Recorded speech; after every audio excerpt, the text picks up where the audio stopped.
I'm going to ask you to review this pyramid and to see if you have any questions. So what I do is when I go to companies, guys, and work with other coaches, is I ask them to take this pyramid and think of which techniques you could use, which each of these levels. And then we put post-it, and this is something you can do. Think of the different levels, different mindsets, and which techniques you can use. Then think of someone in the organization. Don't tell me that everyone is at the bottom down, because I'm not going to believe that. I don't take that. But for sure, there are people at different levels of this, different mindsets.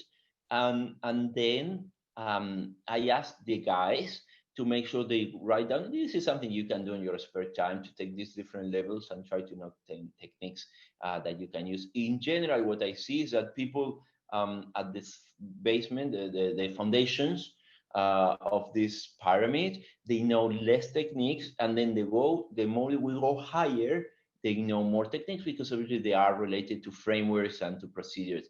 So do we have any question about this pyramid of change journey? So I give you 1 minute to review it, and then we continue with this. And tell me how this is going. I'm gonna open the chat box now. I'm gonna see if you have any question about this. Anything you want to know about this pyramid of change journey. The important thing here is that you have 5 different mindsets. There is no good or bad mindset, but our mindsets. And sometimes we go into this idea that, oh yes, you know, these people coming from X background or X different techniques, we don't like them, or they don't like change. In here, everyone wants change, but it's different the technique we have to use. Okay, so I give you 1 minute. So think if you have any question about the triangle, and please tell me, and then we can, otherwise we can go ahead. So 1 minute, think of that and tell me what you think.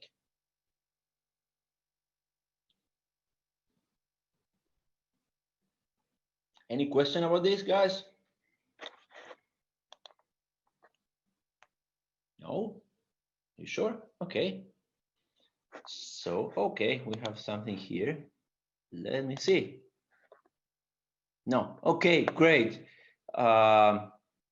Thank you very much. So in here, guys, the beauty of the pyramid, this is based on neuroscience of change, is that it's not focused on the techniques. So when I go to every company, I ask them to develop their own techniques. Maybe for a company, I don't like the proposed change, means the idea has to be the same, the concept the same, but the techniques we are going to use are different.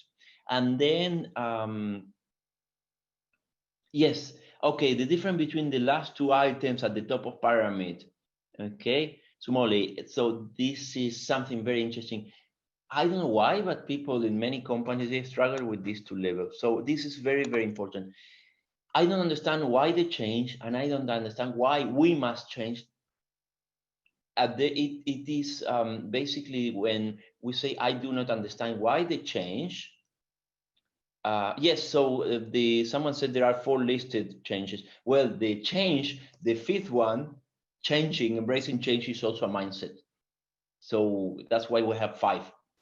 And that's a good question that you say, well, you said 5, but there are 4. So we have 4 plus change. Embracing change is also a mindset. So people struggle with these 2. I don't understand why they change, and I don't understand why we must change. So this is clear. When we say, I don't understand why they change, I'm focused on myself. I don't care about the rest of the team. So in here, we are talking about, I do not have the right skills. I do not understand why I should move in this direction. I do not. It's all about me. Now, when we say, imagine you are ready to change, all right? Imagine you want to change, and then you go now back to the team, and the team says, we don't want to go in that direction. How many times it happened to you? You have a great idea, you go back to the team. So the difference is that it moved from me to the team. So the top level, we work with the whole team.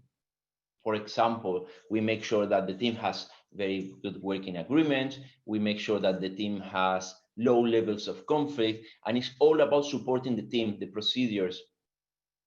And this is very, very important. So in general, sometimes we focus or on the team or on the people, sometimes on both, but we need to understand that if the team do not have the right means to support the change, even if people isolated in the team want to support change, they are not going to go in that direction. This is, I always say, every time I go to a country, imagine I think I was in some country. I was in China a few months ago before COVID.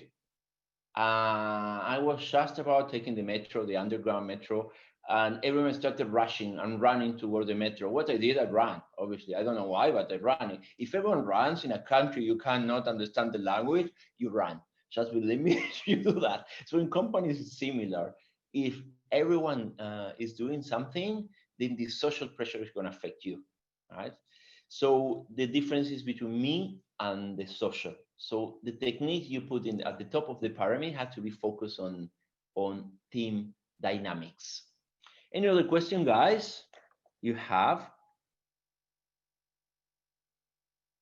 Okay, what if the team and middle management says they do not want to change?